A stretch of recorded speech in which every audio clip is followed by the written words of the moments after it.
Xəbər verdiyimiz kimi, fevralın 6-sında Prezident İlham Əliyevin sərəncamı ilə Azərbaycan Avtomobil Yolları Dövlət Agentliyinin idarə heyətinin sədri Salih Məmmədov vəzifəsindən azad edilib. Onun yerinə isə Vüsal Zakiroğlu Nəsirli təyin edilib.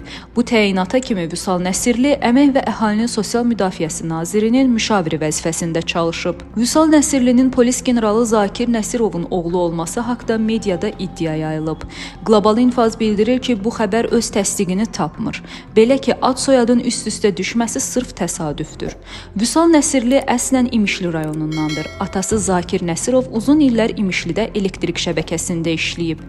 Qurumun yeni sədrini tanıyanlar bildirirlər ki, o zəhmətkeş sadə ailənin övladıdır. Öz savadı və zəhmətkeşliyi ilə bu vəzifəyə gəldiyi vurğulanır. Vüsal Nəsirli Maliyyə Naziri Sahil Babayevin kadrı kimi tanınır.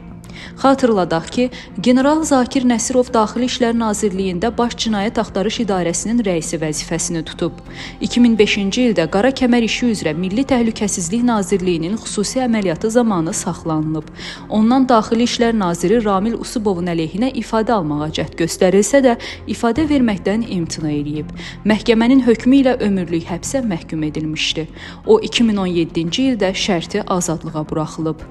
Qlobal İnfaz bildirir ki, Zakir Nəsirovun oğlu Seymur Nəsirov Daxili İşlər Nazirliyi Baş Dövlət Yol Polis İdarəsinin İmtahan Qeydiyyat İdarəsində yüksək vəzifə tutur. O, polis polkovnik leytenantıdır. Statın sonu. Əziz izləyicilər, xəbərlərdən məlumat almaq üçün kanalımıza abunə ola bilərsiniz.